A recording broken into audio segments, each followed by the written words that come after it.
News square Tamil நேயர்களுக்கு வணக்கம். சமீபத்தில் தமிழ்நாட்டையே புரட்டி போட்டு கொண்டு இருக்கக்கூடிய ஒரு செய்தி என்ன அப்படின்னு பார்த்தா, தமிழக வெற்றி கழகம் அப்படின்ற அந்த கட்சியை விஜய் ஆரம்பிச்சதுக்கு அப்புறமா அரசியலில் பெரும் அதிர்வலைகளை ஏற்படுத்த போறாரு அப்படின்னு சொல்லிட்டு அரசியல் விமர்சகர்கள்ல இருந்து எல்லாருமே பேசிக்கிட்டு இருக்காங்க. இப்படிப்பட்ட சூழல்ல தமிழக வெற்றி கழகத்தோட முதல் மாநில மாநாடு கடந்த வருஷம் விக்கிரவாண்டி பகுதியில் நடந்தது. இந்த நிலையில வர இருக்கக்கூடிய ஆகஸ்ட் 27ஆம் தேதி இரண்டாவது மாநில மாநாடு தமிழக வெற்றி கழகத்தின் சார்பாக நடத்தப்பட இருக்கிறது அப்படின்ற செய்தி சமீபத்தில் அறிவிக்கப்பட்டிருந்தது. இதை தொடர்ந்து தமிழக வெற்றி கழகத்துடைய ஒவ்வொரு மூவையுமே சமூக வலைதளங்கள்ல இருந்து செய்தி நிறுவனங்கள்ல இருந்து எல்லாருமே உன்னிப்பா பார்த்து கொண்டு இருக்காங்க. அப்படிப்பட்ட நிலையில விஜய் அவர்கள் அவருடைய கட்சியின் சார்பாக உறுப்பினை சேர்க்கைக்காக ஒரு செயலியை அறிமுகப்படுத்துகிற நிகழ்ச்சி இன்று நடைபெற்று இருக்கு. இந்த செயலி அறிமுகப்படுத்தப்பட்ட நிலையில ஒரே குடும்பத்தை சேர்ந்த நபர்களுக்கு அவர் உறுப்பினர் அட்டையை கொடுத்திருந்தாரு. இது மிகப்பெரிய ஸ்டேட்மெண்ட்டா பார்க்கப்படுமா அப்படின்ற கேள்வி இப்ப எழுந்திருக்கு. ஏன்னா குடும்பம் குடும்பமாக விஜய் அவர்களுடைய தமிழக வெற்றி கழகத்தை நோக்கி தமிழக மக்கள் எல்லாருமே விஜயோட கட்சியை நோக்கி போறாங்க அப்படின்றது தான் இந்த ஸ்டேட்மெண்ட்டா பார்க்கப்படுது அப்படின்னு சிலர் பேசிக்கிட்டு இருக்காங்க சமூக வலைதளங்கள்ல. இந்த நிலையில தமிழக வெற்றி கழகத்தோட தேர்தல் பிரிவின் பொதுச் செயலாளரான திரு ஆதவ அர்ஜுனா அவர்கள் ஒரு விஷயத்தை குறிப்பிட்டிருக்காரு.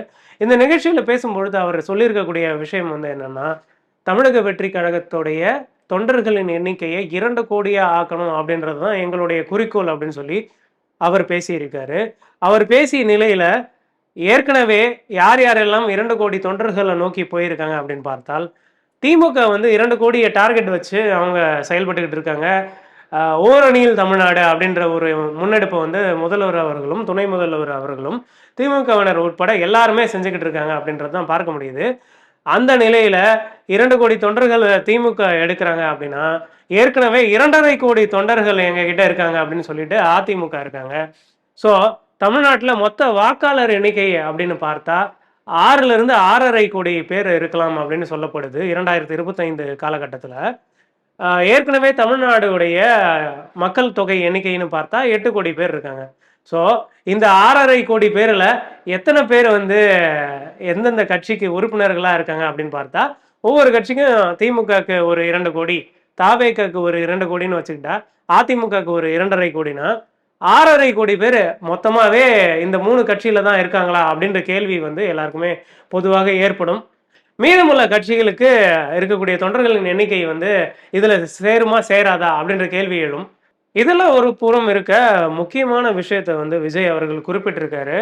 1967ல எப்படி காங்கிரஸை வீழ்த்தி திமுக ஆட்சி அரியணையில அமர்ந்தாங்களோ, எப்படி திமுகவை வீழ்த்தி எம்ஜிஆர் அவர்கள் 1977ல அதிமுக ஆட்சியை அரியணையில ஏத்தினாரோ, அதே போல 2026ஆம் ஆண்டுலையும் ஆட்சி மாற்றம் நிகழும், தமிழக வெற்றி கழகம் ஆட்சி அமைக்கும் அப்படின்னு சொல்லி விஜய் அவர்கள் பேசியிருக்காரு.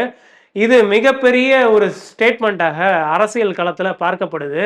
விஜய் அவர்கள் சொல்வது போல 2026 சட்டமன்ற தேர்தலுக்கு பிறகாக எல்லா கேள்விகளுக்குமான விடைகள் தெரிய வரும். பொறுத்திருந்து பார்க்கலாம் தமிழக வெற்றி கழகம் ஆட்சி அமைக்கிறதா என்பதை.